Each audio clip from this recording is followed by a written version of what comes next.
The United States is seeking to send thousands of immigrants from Vietnam back to the country despite a bilateral agreement that should protect most from deportation. According to Washington's former ambassador to Hanoi, a small number of people protected by the agreement have already been sent back, the former ambassador, Osius, told Reuters in an interview. Osius said that many of the targeted immigrants have come to the United States after the end of the Vietnam War.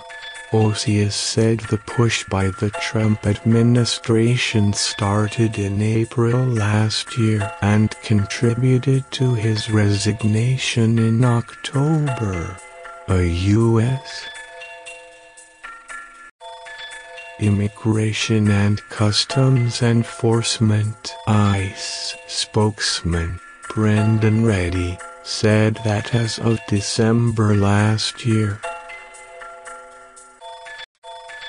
there were 8,600 Vietnamese nationals in the United States subject to deportation and 7,821 have criminal convictions.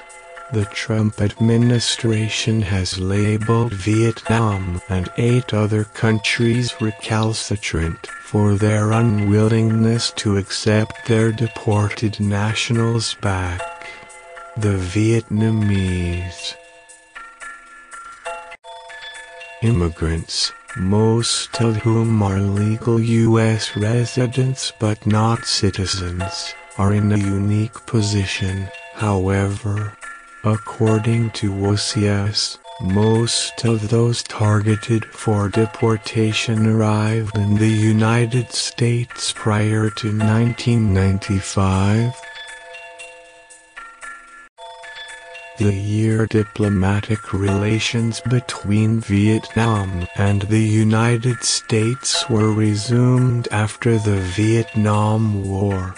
A 2008 bilateral agreement between Vietnam and the United States states that Vietnamese citizens are not subject to return to Vietnam if they arrived in the United States before July 12,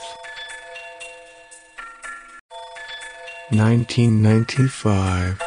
Osius said the Trump administration had threatened to withhold privileges for Vietnamese officials to the United States and link the issue to trade between the two countries. He said some immigrants had been involved in serious crimes. But there was an agreement in 2008 that the cases between 1975 and 1995 would be left alone, he said in the interview in Ho Chi Minh City, where he is now vice president of Fulbright University of Vietnam. Raedy, the ICE spokesman, did not specify the reason those without criminal convictions had been targeted, but immigrants living in the United States without legal status are also subject to deportation. The White House declined to comment on the deportations. Katina Adams, a spokeswoman for the State Department's East Asia Bureau, said the U.S. and Vietnamese governments continue to discuss their respective positions relative to Vietnamese citizens who departed Vietnam for the United States. A senior Vietnamese official confirmed that Hanoi was in discussions with the United States over the issue. Many of the people went to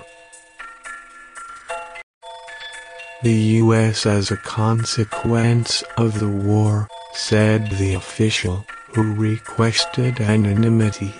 For those who came to the U.S. later, not as a consequence of the war, that's a different thing.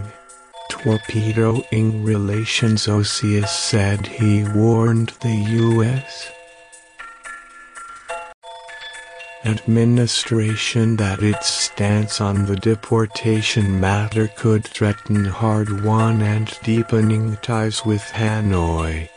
He said he was worried that Washington was determined to go through with the deportations, even if it meant torpedoing the security relationship. The trade relationship. According to ICE figures, 71 Vietnamese people were deported to Vietnam last year, compared to 35 in 2016, and 32 in 2015. The figures do not state when the deportees arrived in the United States. Up to 2 million refugees left Vietnam after the war. In the spring of 1975 alone, some 125,000 people left the South for the United States. Thousands more resettled there in later years. A lawsuit filed in Los Angeles federal court in February challenged the push to deport Vietnamese nationals, alleging that ICE last year abruptly departed from past enforcement practices pertaining to pre-1995 Vietnamese immigrants. Last September, Osius wrote to then-Secretary of State Rex Tillerson, asking him to reconsider the policy. In November, after Osius had resigned,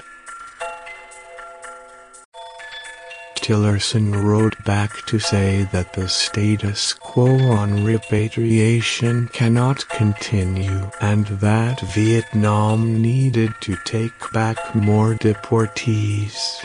The cable was reviewed by Reuters. Tillerson could not be reached for comment. The video is sponsored by Ciantronic.com.